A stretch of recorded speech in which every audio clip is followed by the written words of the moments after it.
This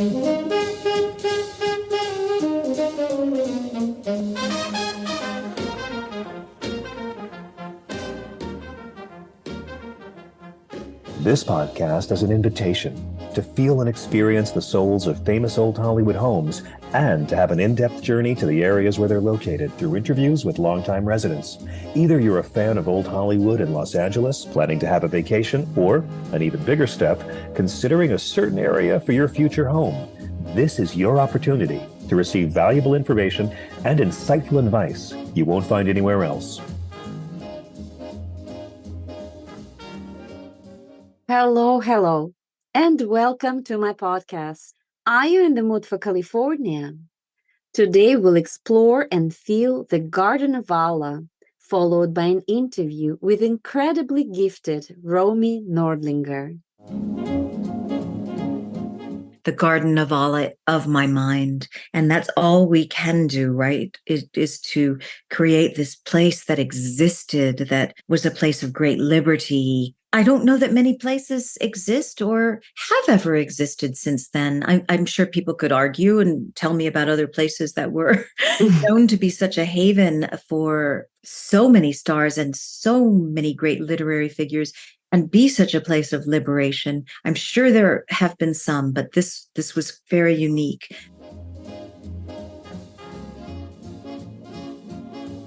Masha Korpacheva is a California-based realtor and a member of the National Association of Realtors in Los Angeles. She's an advocate for selling and buying homes with soul and practicing mindfulness in real estate.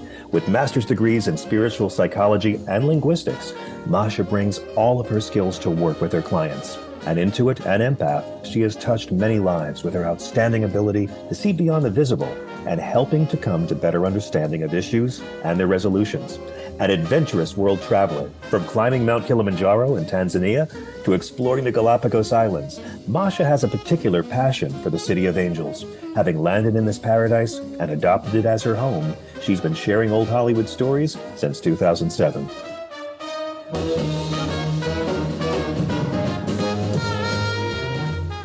In the mood for California, feel the soul of old Hollywood.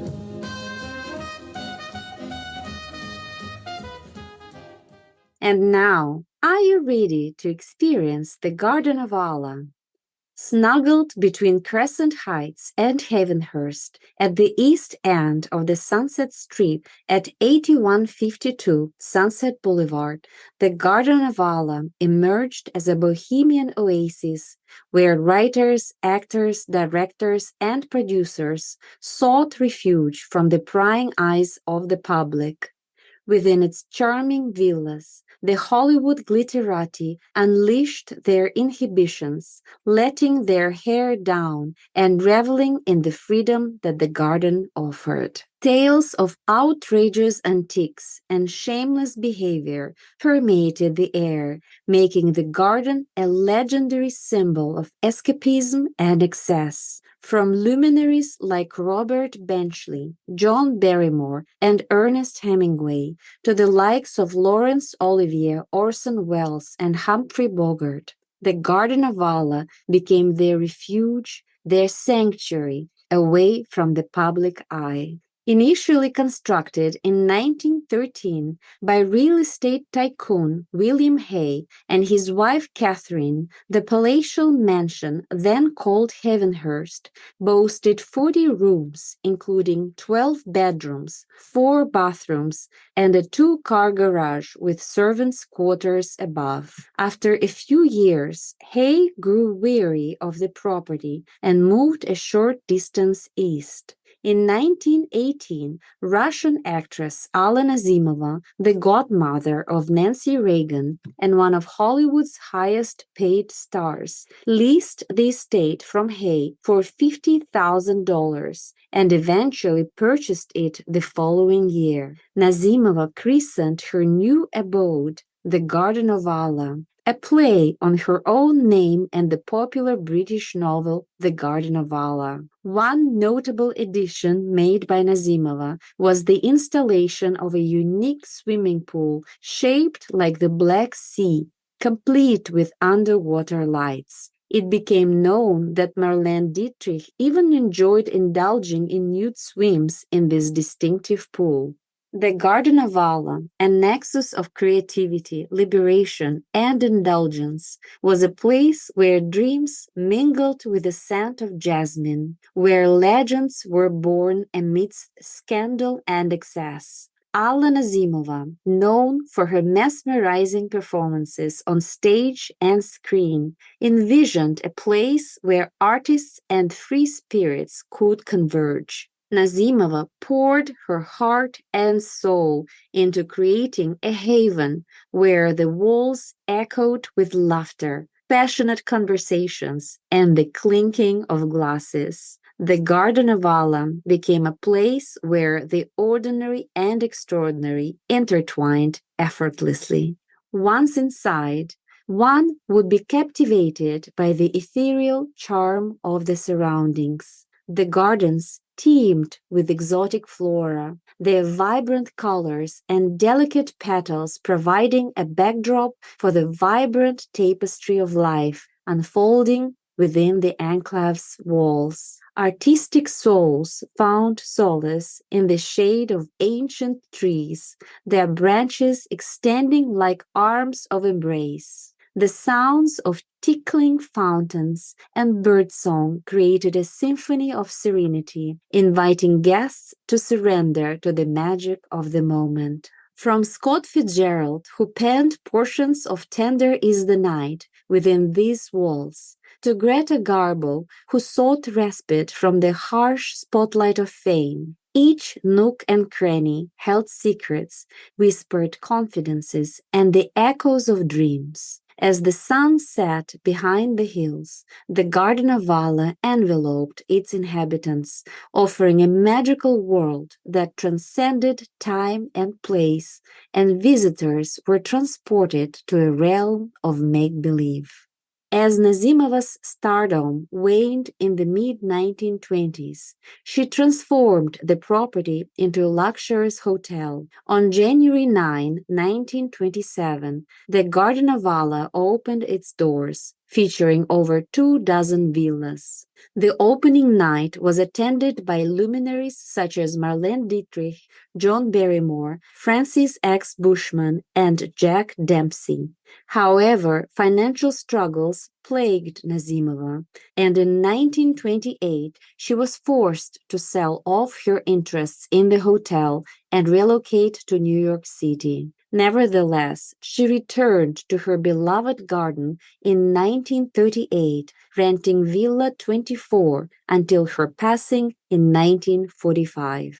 In April 1959, the Garden of Alla was acquired by Lytton Savings and Loan with the intention of converting it into their main bank branch. An extravagant farewell party was thrown, reminiscent of old-time movie glamour, featuring guests dressed as iconic stars and a poolside screening of Nazimova's 1923 film Salome. By November of that year, the building was demolished, leaving only memories of the cherished oasis that once stood on the grounds. Though the Garden of Alla may no longer exist in its physical form, its spirit lingers in the hearts of those who cherish its memory. Its tales of passion, creativity, and human connection serve as a reminder that even in the most bustling of worlds,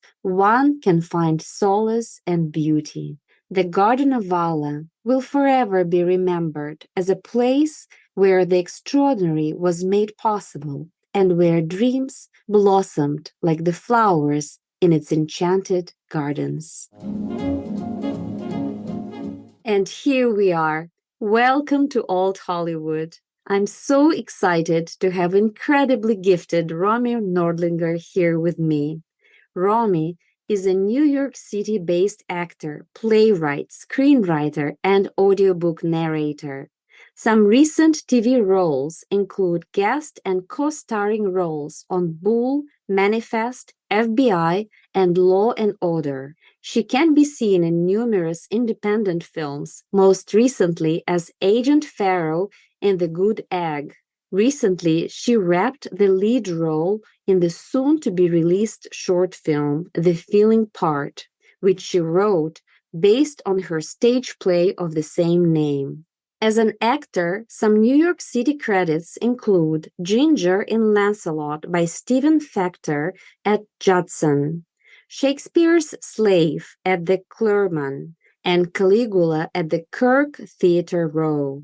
Among regional credits, she has performed at Actors Theatre of Lousiville, the Wilma Theater, Hedgerow and The Emelin. She has performed her critically acclaimed solo show, The Garden of Alla, regionally at the Kennedy Center in Washington, D.C., the Firehouse Theatre in Richmond, Virginia, and in Los Angeles at Theater West. In New York, the show has played to sold-out houses at the Cutting Room, Theaterlab, the Players Club, Dixon Place, Here Theatre, and Theater 555. Her other playwriting credits include The Feeling Part, Sex and Sealing Wax, Broadville, Lipshtick, and Amazing Grace and NYSeeing with Neil LaBute, both live-streamed at Nuyorican Poets Café. She is currently the recipient of a 2023 grant by the Lower Manhattan Culture Center to develop and perform her play, Mother of All Choices. As an award-winning, best-selling audiobook narrator, Romy has recorded over 370 titles.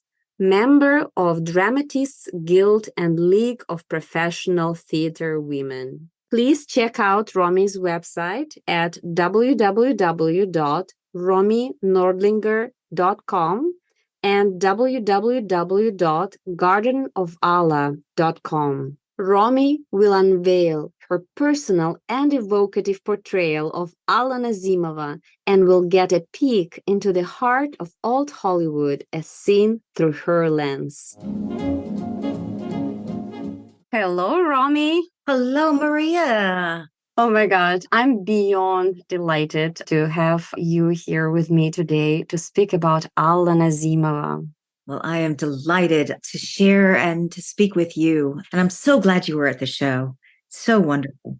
Well, it was one of the best shows I've seen, and it was very, very touching. And I wish, more people will go see the show when you come back to Los Angeles with it again, because I'm sure you will. And it's just a very, very special person that you chose to depict in your show. And you have done so much research about Alla Nazimova. And how did you actually, prepare for this role? So complex. And then you must have taken so much of, time to do the research in order to understand her life and career in old Hollywood. And what actually inspired you to do so? All of those are great questions. And thank you again. The inspiration to do the show, because Alla Nazimova, here in America particularly, and even in Russia, she's not a household name. But when I was approached by Mary Lynn Henry, who was a famous casting director, but also a theater historian and one of my dearest friends.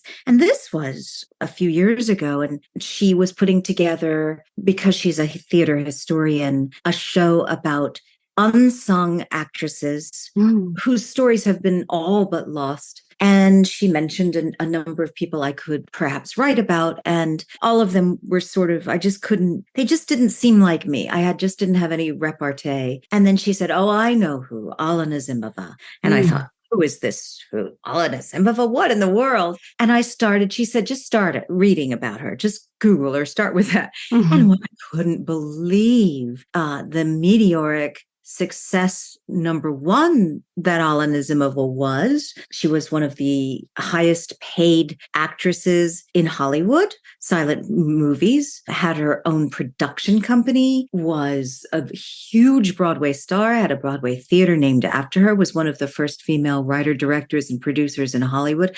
And then in Los Angeles had the Garden of Alla, which was her mansion on 8080 Sunset Boulevard, as I say in the show, the end of the line where it all began, which was the host to the greatest never-ending party from the 20s through the 40s and even into the 50s, even when it was no longer hers, so to speak, because she was also had a meteoric fame and perhaps went too far in the estimation of the way she was viewed as far as her role as a creator. She really pushed the envelope.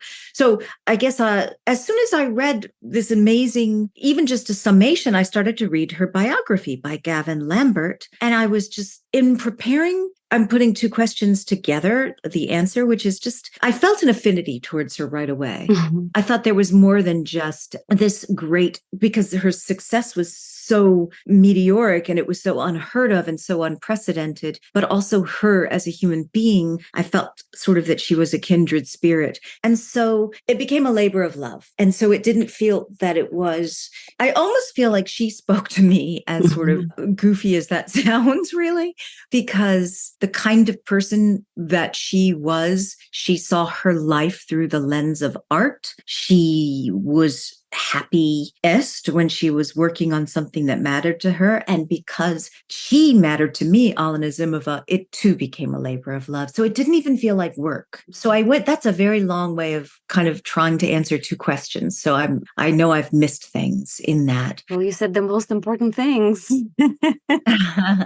And I know that was just a kind of a beginning to even begin to understand how I went about researching her. But yeah, it was just a labor of love. And just the more I read about her, the more I wanted to read. And the more I started to get to know her, the more I felt that we were sort of meant to speak to each other, really. Right. It's as if you channeled her in a way, because when I was watching you perform, I actually couldn't tell, where was Romy and where was Alla, because I thought that was Alla Nazimova herself, just appeared. I love hearing that. And that's what made it easier. It's kind of scary to go out and do a solo show because, you're on the stage an hour and 20 minutes alone. And honestly, you never know what's going to happen. Anything could happen. It's theater, which is kind of wild when you really think about it. But I just think, okay, it's Alla, it's Nazimova. This is her. Just speak, just go. And that she is with me. So I too feel the same way.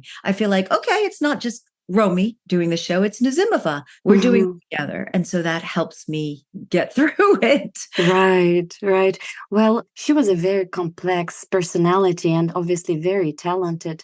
What qualities of Alla Nazimova really stood out for you? Well, that's such a good question. I think her tenacity, and also her not giving up, her knowing who she was and defining herself by her own standards, not by what other people decided would be what other people's definitions of success were. I think there are very few people. I think it's hard for all of us. I know that I struggle with, particularly in the time we're in with social media. I think everybody's looking at each other even more than ever. And we can easily put ourselves under sort of a compare despair thing. I know everybody does. And I know she has faced that. But she decided that she wanted to speak to what mattered to her and be the person that she thought, do the kind of art that she thought was the most important kind of art, and sort of damn the torpedoes and take no prisoners and push the boundaries, because she could have rested on her laurels and not been the great artist that she was, but it wasn't really even enough for her. She wanted to go on and have her own production company so she could do what she wanted to do. She created the first art film, Salome. It's also in LGBTQ history. It's known as one of the great masterpieces and touchstones and beginnings of LGBTQ cinema, like a landmark film. It's known as the first art film. And in a sense, it kind of ruined Nazimova, but it was doing something that she believed in. So all of this to say, when I think of her, it gives me inspiration to be true to myself, because I think she was very much an iconoclast and defined her success on her own terms. It inspires me to take chances and to realize that I'm not alone, that other people in history have done this. And she did it alone and without a Twitter account, Yes. When she moved to 8080 Sunset Boulevard, and I learned a lot about this when I was actually in LA, there were people there that I met, that I talked to over the years because of our link to Alla Nazimova, Martin Turnbull from the Alla Nazimova Society, John Ponder from the Alla Nazimova Society. And both of these people are Hollywood historians and know old Hollywood like nobody else's business. And by getting to know them and learning even more about Alla Nazimova, they said, oh yeah, when she moved to this mansion on 8080 Sunset Boulevard, it was an unpaved dirt track. It was not the fashionable place to go. It was literally the end of the line where it all began, like she says. So the party that she hosted there, the never ending party, her Hollywood mansion, it was kind of like, hey, I'm going to go out. I'm going to do this. You come along if you want to come along for the party. If you don't, you're missing out. But she just went and did herself. It wasn't the fashionable thing to do. And sure enough, everybody followed. And it became the haven of the literati and glitterati and the great writers, the F. Scott Fitzgerald and Rudolph Valentino and Charlie Chaplin. And it's easier to say who didn't check in than who did. Mm-hmm. And so she called it the Garden of Alla. And it was such an interesting name, like as if all the people who were coming to her were almost like flowers that she wanted to nurture in some way. Oh, I love that. Yeah, that's a beautiful analogy. I really like that because she did. She sort of cultivated her own garden there. And the metaphor of her garden blooming is throughout the play. But I love that you said that the people too were like flowers that she nurtured. And she loved helping people. She loved watching and helping artists. Not that everybody was always great to her, but nevertheless, it didn't matter. That's what she thrived upon. So I love that image of people like flowers. She loved gardening, but she loved gardening people. Yeah. Yeah, I love that image. So Romy, while you were doing your research, you probably traveled to the Garden of Alla in your imagination. And I'm sure that you must have felt, what the vibe or the atmosphere of this iconic property was like. How would you describe it in your own words? Because, we'll never have this opportunity of visiting it, but at least we can imagine. What do you think made it so unique and so special for artists and celebrities of that time? What kind of drew them in? How would you describe the vibe of this place? I think that's such a great question. I mean, yes, I have the Garden of Alla of my mind, and that's all we can do, right? Is to create this place that existed, that was a place of great liberty. I don't know that many places exist or have ever existed since then. I'm sure people could argue and tell me about other places that were known to be such a haven for so many stars and so many great literary figures and be such a place of liberation. I'm sure there have been some, but this was very unique. I know that physically it was very beautiful, and you can imagine a place full of lemon trees, and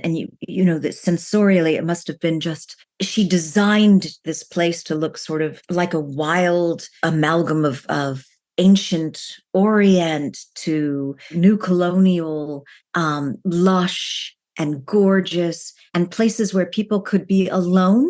And then the swimming pool where it was shaped like kidney-shaped swimming pool modeled after the Baltic Sea. So it was physically this incredibly glorious place where people could feel communal at the swimming pool and yet have lots of places to go off and be alone in this wild, lush, gorgeously curated atmosphere. And I think that the temperament of the place was anything goes. And so you can be yourself. If you wanted to go and be social, you could go and be social as much as you wanted. You could really kind of let your hair down, so to speak. I think the stars felt comfortable doing that there without being judged and could really be themselves. But I also think it's a place they could disappear and go off and not have to be on. So it was such a haven in that way.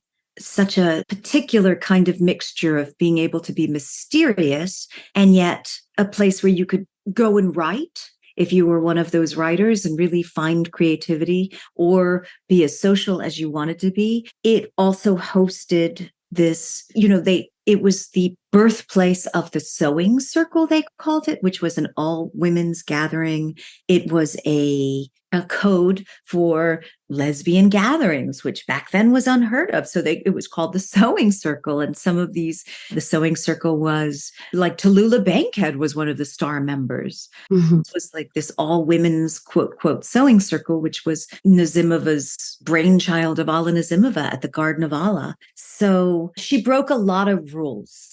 And I think a lot of rules were broken there with these stars. I mean, the stories, and I tell some of them in the show, the stories of some of these wild, and I don't think they were just alcohol-laden stories. I mean, you could say that they were definitely colorful, booze-filled stories, but you could also say they were just wild stories of people that were really, really, really legendary stories. Mm-hmm. Yes. And it makes sense because earlier you were talking about Alla Nazimova as a person who, just was courageous enough to be herself. And when you do have this courage, I think all the people around you feel as if they are also allowed to be themselves.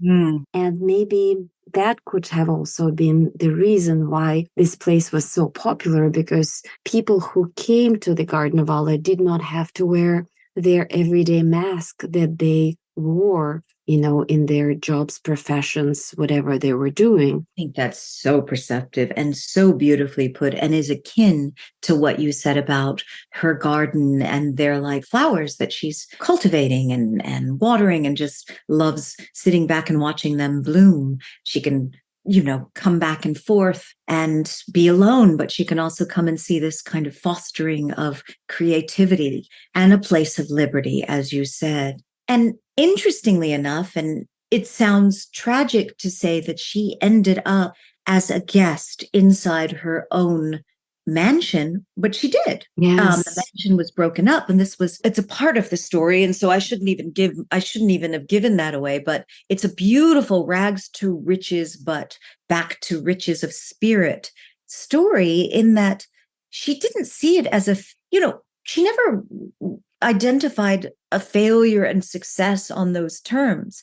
She went back to work in Broadway and coaching Hollywood stars on sets, and also doing talking parts in Hollywood in some very famous films. But really, it was just that she went back as a guest. But when I read, this is what really made me want to write about her. Mm-hmm. When I read in her journals that she looked out the window of this guest house on her own property and saw the lemon tree that she planted blooming. And she was happy. She said, I can sit and watch and write. I thought, now this is a person that is to be reckoned with. It's not who you are when you're a success.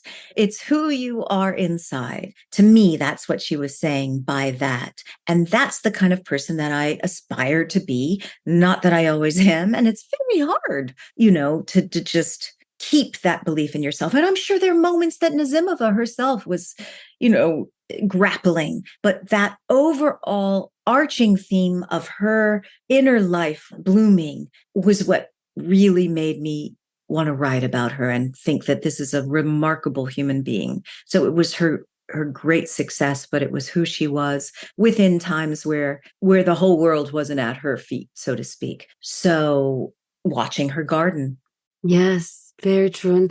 And it is so deeply touching the way you just said that, it doesn't matter, who you are. Like when you're successful, the only thing that matters is who you are inside. And it is so profound because we always are who we are inside. It just sometimes, the outside world kind of like shields who we actually are. And it's not always a very comfortable place to be. Yes. But, at all times, we are always left just with ourselves, with who we are. And it is so important to be in acceptance of ourselves and, in support of ourselves and, giving ourselves the love that we need. Right, to bloom like those flowers. And it's not easy. Not at all. I know that I don't think for any of us, and some days are easier than others, but those are the kind of people. I feel less alone when I'm looking through Nazimova's the lens. I think, what would Nazimova do? I guess in a way, she's sort of like my meta. She's definitely a touchstone and a person who inspires me to want to create or be better. And it makes you feel less alone. I think when people see the show, I've heard people that are older that are interested because they actually know the history and they get to hear more about it. Younger people that can't believe they haven't heard the story, and it inspires them to want to look her up, but also to be more of who they are. I think it inspires everybody. I mean, the classic story of underdog in many ways. Yes. The richest story, but definitely a story in history of an LGBTQ heroine who I think it gives people hope that they too can tell their own stories through difficult times. Right. And we do face them now while stories are, there's some political group trying to censor stories and censor history. So it's more important now than ever to tell these stories and to tell stories of people that have come from a great distance. For Nazimova herself, she came from Russia to New York. She learned English in 6 months when she was offered a Broadway contract. In a year, and she learned it in 6 months. It's just, as a human being, she inspires me to know that we can face great challenges. Yes. Well, she was definitely a trailblazer and a very independent woman, actually, in an era when it was very uncommon. And you just mentioned, some of the challenges, and she has gone through so many of those. So what would you say were maybe some of the most important challenges that she faced as a woman in the male-dominated entertainment industry back then? Well, I think she would have probably stayed, she was seen as, she was darker, she was Russian, she had an accent, she was seen as very exotic. And so on Broadway, the kinds of parts that they were giving her, were these kinds of centered around being exotic. And if she didn't challenge the situation and say, no, I want to do Chekhov, I want to do Strindberg, I want to do Ibsen, she would have stayed just kind of being this novelty. And instead, she became one of the greatest Hedda Gablers ever on Broadway and had, lines around the block to see her, and has become legendary and inspired playwrights like Tennessee Williams and Eugene O'Neill and Noel Coward. I mean, goes on and on and on the list. But she had to push the envelope and say, no, I can do more, to sort of male-run organizations like the Schuberts. And when she went too far doing that, she had to rebuild herself and push herself to film in Hollywood. And these were two Selznicks, men, the boys' club, you could call it, in Hollywood. And when she became a star and was being offered only sort of the same kinds of roles, she wasn't content in just doing those, fine. It would be great because she was making a lot of money. And I know she wasn't turning it down, and she was very grateful for that, but she wanted to do more artistic work. So she had to, as a woman, she wouldn't have been accepted just going, all right, I'm going to go on and do really important work that pushes the envelope and asks questions. She had to create her own production company. Mm-hmm. And she had to write under a pseudonym because she wouldn't have been accepted as a female writer. So she wrote under the pseudonym Peter Winters. Similarly, she had to, and it was in her marriage that wasn't really a marriage where it was more a marriage, you could call it a lavender marriage, with somebody who was also known, was thought of as perhaps as being a man who was gay. So there were many ways that she had to, speak as a man to get what she wanted ultimately. And that was in marriage, as in a pseudonym, to write, to produce, until finally she funded something herself. Mm-hmm. That was something really important. The contribution that she gave to the film industry in creating Salome with Natasha Rambova, who was a cutting edge artist, who was married to Rudolph Valentino, and also had been one of Nazimova's lovers in the past. And they created this visually sumptuous landmark art film, Salome. And it was called one of the first full-length art films in history. But she lost all of her money doing it because she created something that was too wild. It was written by Oscar Wilde, and you could say it was too wild for the world of 1923. Yes. It was groundbreaking as an actress and as a producer, and also part of her quote demise, although she still flourished afterward, as I had mentioned, in Broadway, in theater, and as a human being. Yes, very true. And I read that before the Garden of Alla was demolished, the developers actually created a party in the style of old Hollywood, and they played the movie Salome at that party. Yes. I use that as sort of as a trope in the play, because I think from what I gathered and from watching the auction, you can see some of the films of it. I mean, if you dig deep enough, it's quite interesting to see. So this is the 50s. And, silent film is not, she played that part when she was an older woman. She played the 14-year-old Salome. So she was really pushing envelopes.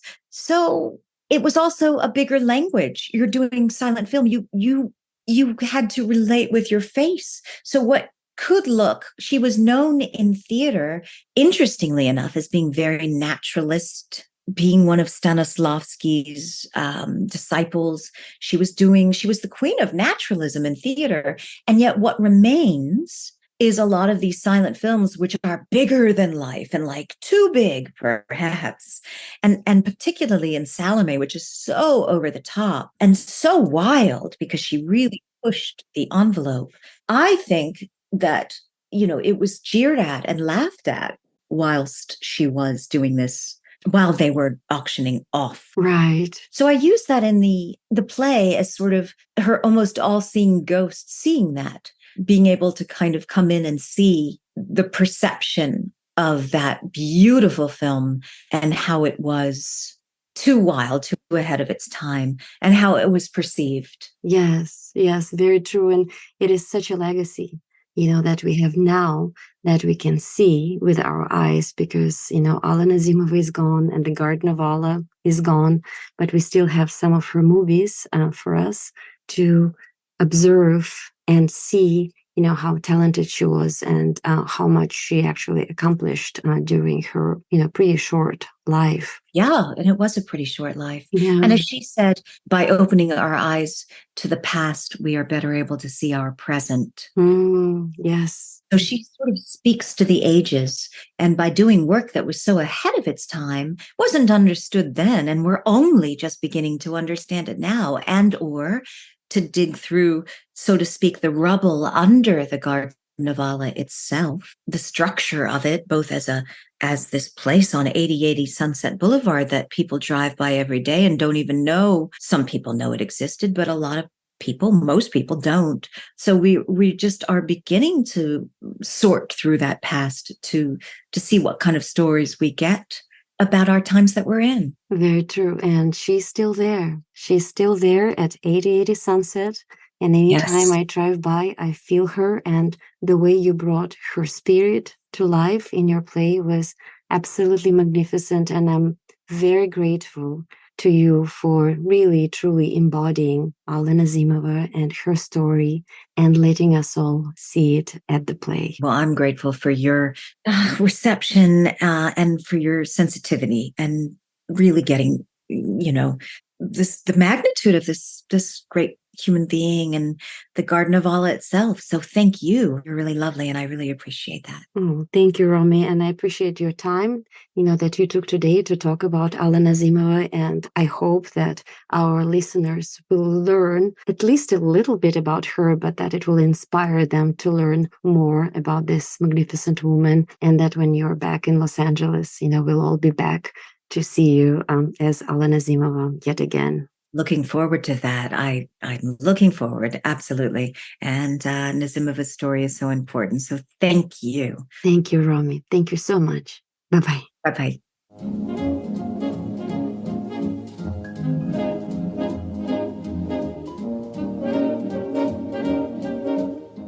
Thank you very much for tuning in to feel and experience the Garden of Alla and the life of Alla Nazimova with my special guest, Romy Nordlinger. If you enjoy my podcast, In the Mood for California, please sign up for future episodes at your preferred platform, and please leave your feedback. I really appreciate your time and support. You can follow me on Instagram at In the Mood for California, and check out my website, www.inthemoodforcalifornia.com. I'm a realtor with Beverly & Company Luxury Properties, and my license number is 019-78714. Selling and buying homes with soul is not just my real estate strategy. It is an intuitive and holistic approach that embraces your values, aspirations, and conscious intentions. If you want to discover the power of mindfulness in your real estate journey with my compassionate guidance, I'm here for you. In our next adventure, we'll take a deep dive into the world of public art in Los Angeles, unveiling the vibrant and captivating expressions that adorn the city's streets. Cannot wait to explore the art that speaks to the soul of LA with you.